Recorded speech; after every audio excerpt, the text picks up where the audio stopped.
जय माता दी मित्रों, 12 साल बाद बृहस्पति का राशि परिवर्तन होने जा रहा है। यानी कि कुछ खास घटना इस अप्रैल के महीने में होने जा रही है। 22 अप्रैल को जो बृहस्पति हैं वो कहीं ना कहीं मीन राशि से निकल के मेष राशि में प्रवेश करने वाले हैं और 22 अप्रैल 2023 से लेकर और 8 अप्रैल 2024 तक वो मेष राशि के अंदर रहेंगे और मित्रों छत्र योग बनाएंगे और 7 राशियों के जो अला बला परेशानियां चल रही हैं उसमें उनको कुछ ना कुछ निजात प्राप्त होगा। इस कार्यक्रम में डिटेल में मित्रों इस कार्यक्रम में चर्चा करेंगे। आप इस कार्यक्रम को पूरी अच्छी तरह से समझ लेना। सबसे पहले हम ये जानते हैं कि गुरु किन चीज़ों का कारक होता है, ये जानना बहुत जरूरी है।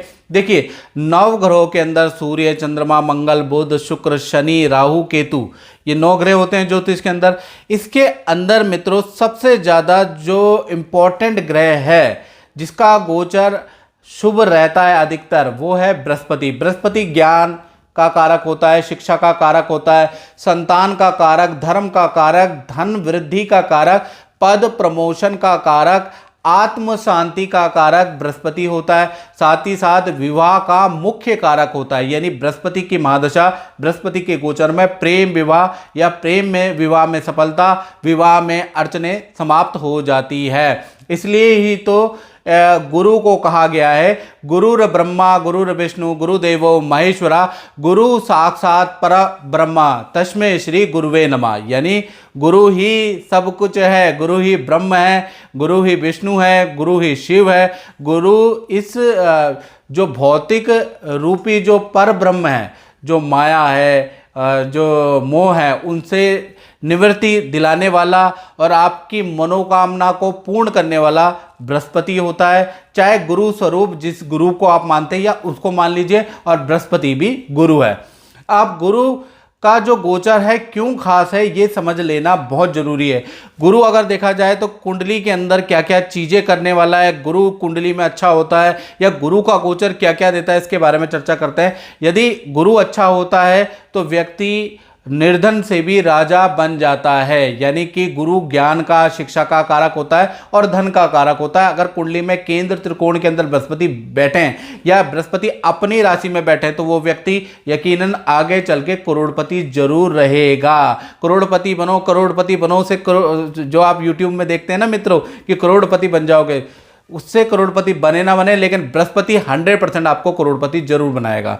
साथ ही साथ देखा जाए तो अगर आपका गुरु कुंडली के अनुसार या हाथ के अंदर ये जो पर्वत होता है ना, ये अगर आपका उठा हुआ है, याद रखिएगा, तो कहीं ना कहीं ऐसे व्यक्ति की उच्च पद शिक्षा होती है, ऐसा व्यक्ति विदेश की यात्राएं करता है, तीर्थ यात्राएं करता है, ऐसा व्यक्ति धार्मिक होता है और अच्छी संतान ऐसे व्यक्ति की होती है जो आगे चल के अच्छा पढ़ती लिखती है। प्लस गुरु अगर आपका उठा हुआ है तो आपको अच्छा धन मिलेगा, याद रखिएगा। साथ ही साथ जैसे मैंने बताया कि गुरु अगर आपकी कुंडली में या हाथ के अंदर उठा हुआ है, ये देखिएगा गुरु हाथ के अंदर, ये मर्दों का जो पुरुष है उनका राइट हैंड और स्त्रियों का लेफ्ट हैंड, अगर गुरु आपका उठा हुआ है स्त्रियों को तो आपको संतान की अच्छी शिक्षा होगी, संतान की आप अच्छी परवरिश करेंगे, संतान आपका मान सम्मान करेगी। यदि गुरु डाउन है तो शिक्षा तो आप करेंगे लेकिन संतान आपकी मान सम्मान नहीं करेगी, संतान आपसे हमेशा दूर रहेगी, याद रखिएगा। गुरु अगर आपके हाथ के अंदर, दोनों स्त्री और पुरुष ध्यान से सुन ले, अगर आपके हाथ के अंदर गुरु अच्छा है तो आत्म शांति, आत्मिक सुख देता है। यानी कि बहुत बार धन अच्छा होने के बावजूद भी और बहुत बार आर्थिक स्थिति अच्छा होने के बावजूद भी आदमी को डिप्रेशन हो जाता है, मानसिक तनाव हो जाता है, सर में दर्द की प्रॉब्लम, या फिर आत्म शांति नहीं हो पाती है, दूसरे से ईर्ष्या हो जाती है या दूसरे व्यक्ति आपको कम आंकते हैं, अपने ही आपको लगातार धोखा दे रहे हैं। यानी मन की बात किसी को भी आपने शेयर की, उसने आपका फायदा उठाया, धन के मामले में आपके साथ धोखाधड़ी हुई, तो कहीं ना कहीं आपका गुरु कमजोर है और 100% आपका गुरु कमजोर है। इस वजह से क्या हो गया, आत्म सुख की प्राप्ति नहीं हुई। आध्यात्म सुख और संतुष्टि का कारक भी बृहस्पति होता है। यानी कि अगर आपका बृहस्पति अच्छा है तो आपको आध्यात्मिक सुख, ईश्वर दर्शन, गुरु के, सच्चे गुरु के दर्शन आपको जरूर मिलेंगे। अगर आपका गुरु खराब है तो आप जान सकते हैं। इसी प्रकार से देखा जाए कुंडली के अनुसार या हाथ के अंदर अगर बृहस्पति आपका अच्छा है, स्त्री का पुरुष का, तो कहीं ना कहीं आपके अंदर के 1,00,000 दोषों को दूर करने की क्षमता बृहस्पति में होती है। अब क्या हो रहा है, 22 अप्रैल 2023 से गुरु मीन राशि यानी अपनी राशि से निकलकर मेष राशि में आ रहे। मेष राशि में भी इनका परिवर्तन बहुत ज़्यादा लाभकारी है, क्योंकि ये भा चक्र की पहली राशि है और पहली राशि में अगर बृहस्पति आ जाएगा तो 12 साल का साइकिल चक्र देखा जाएगा कि 12 साल आपके कैसे जाने वाले हैं, क्योंकि पहला सर्कल आपका अच्छा होना चाहिए, याद रखिएगा 12-12 साल का ये सर्कल है। तो कहीं ना कहीं देखा जाए तो 22 अप्रैल 2023 से गुरु मेष राशि में जा रहे हैं और देखा जाए तो 30 अक्टूबर 2023 से तक क्या होगा कि गुरु मेष राशि में जाएंगे, वहां पर राहु महाराज पहले से ही विद्यमान है, तो गुरु और राहु की युति बनेगी, गुरु चंडाल दोष बनेगा और ये 30 अक्टूबर तक रहने वाली है। अब उसका क्या प्रभाव रहेगा, गुरु चंडाल जब बन जाता है तो उसका क्या प्रभाव रहेगा और राशि पर क्या प्रभाव पड़ेगा, बड़ी डिटेल में चर्चा करेंगे। कार्यक्रम पूरा देखिएगा, नहीं तो फिर इफ एंड बट और यूट्यूब चैनल आप देख लेते हैं करोड़पति अरबपति बनाने वाले, फिर आप यहां कमेंट में लिखते हैं ऐसा कुछ नहीं हुआ। मेरा कार्यक्रम शास्त्र सम्मत होगा, श्लोक के साथ में, मंत्रों के साथ में आपको मैं बताऊंगा, पूरी रिसर्च लेके आऊंगा कि बृहस्पति आपको कैसा रिजल्ट देने वाला है। तो देखा जाए तो 30 अक्टूबर तक हर राशि को अच्छा या बुरा रिजल्ट मिलेगा, उसके बाद उसको अच्छा या बुरा रिजल्ट मिलेगा, यानी कि 30 अक्टूबर तक अच्छा बुरा रिजल्ट मिलेगा। साथ ही साथ देखा जाए तो गुरु जब मेष राशि में जाएंगे तो 4 सितंबर से लेकर और 30 दिसंबर तक वक्री पोजीशन में भी रहेंगे, यानी उल्टे भी चलेंगे 4 सितंबर से और 30 दिसंबर 2022 तक। अब भृगु नाड़ी ज्योतिष के अनुसार, याद रखिएगा किसका रेफरेंस दे रहा हूं, पाराशर का नहीं देख रहा, बहुत से ज्योतिषाचार कहते हैं ये लिखा नहीं है, पहले ये देख तो लो कि मैं कौन से शास्त्र की से बात कर रहा हूं। भृगु नाड़ी ज्योतिष के अनुसार 12 राशियों पे कैसा फल रहेगा, इसके बारे में अब हम डिटेल में चर्चा कर लेते हैं। अब बात करते हैं वृषभ राशि के लिए ये गोचर कैसे रहने वाला है, यानी कि जो मेष राशि में बृहस्पति आएंगे तो 22 अप्रैल से लेकर और 8 अप्रैल 2024 तक मेष राशि में गोचर करने वाले हैं। तो शास्त्र में लिखा है द्वादशे गोचरे जीवा भाग्य उन्नति संतति नाशका, यानी कि कुछ अच्छा नहीं आ रहा है। लिखा है कि जब भी आपकी राशि से 12वें बृहस्पति पड़ जाते हैं तो भाग्य उन्नति और संतति का नाश करता है, ये तो शास्त्र में लिखा है, लेकिन यहाँ पर ऐसा नहीं होगा, थोड़ा सा उसमें डिफरेंस आ जाएगा। यानी गुरु आप देख रहे हैं कुंडली के अनुसार गुरु जो है आपके 12वें तो जरूर बैठे हैं, लेकिन राहु के साथ में होने से काफ़ी ज़्यादा कमज़ोर हो गए हैं और राहु क्या करेगा, बृहस्पति की शुभता ले लेगा।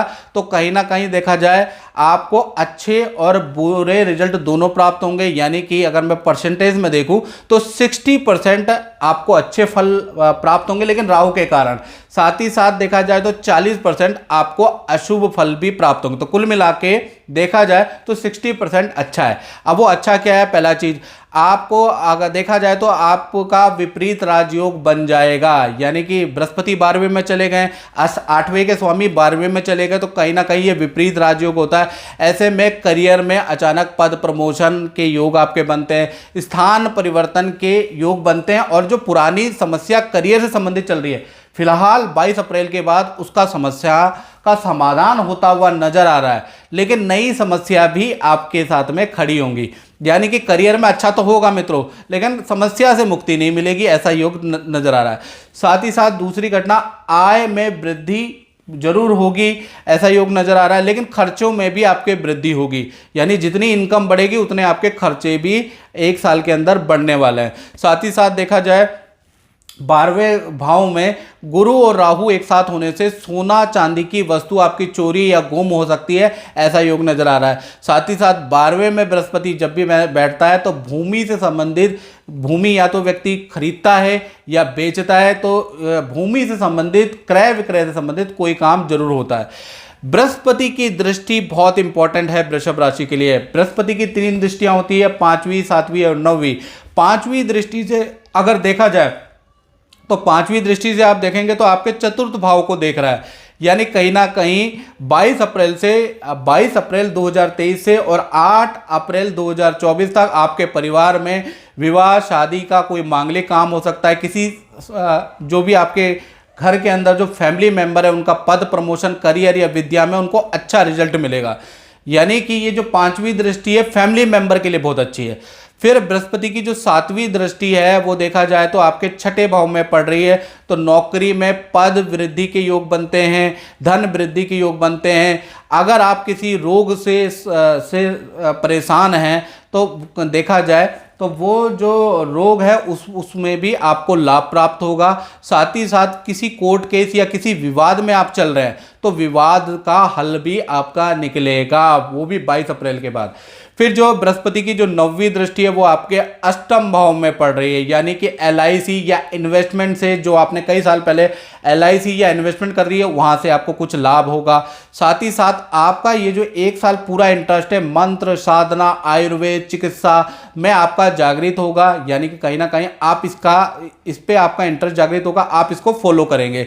साथ ही साथ आपका जो इंटरेस्ट है नदी पहाड़ों की ओर भी आएगा, पैतृक गांव की ओर आएगा, या खेती में बाग बगीचों में आपका इंटरेस्ट होगा। तो ऐसा भी योग नजर आ रहा है कि पहाड़ों में आपकी ज़्यादा रुचि होगी। हो सकता है कुछ लोग पहाड़ों में प्रॉपर्टी भी खरीद ले या बाग बगीचा खरीद ले या फार्म हाउस खरीद ले, तो ऐसा योग भी नजर आ रहा है। बिकॉज बृहस्पति की जो 9वीं दृष्टि है वो अष्टम भाव में, तो ऐसे में व्यक्ति प्रकृति से जुड़ने की पूरा प्रयास करता है और प्रकृति में उसको बहुत आनंद आता है। तो कुल मिला के देखा जाए तो ये जो दृष्टियां हैं ये लाभकारी हैं। और वृषभ राशि के लिए जो ये बृहस्पति का गोचर हो रहा है तो मोटा मोटा 60% अच्छा है, 20% अशुभ रहेगा। तो मित्रों इस कार्यक्रम में बस इतना ही, मुझे दीजिए इजाजत। जय माता दी।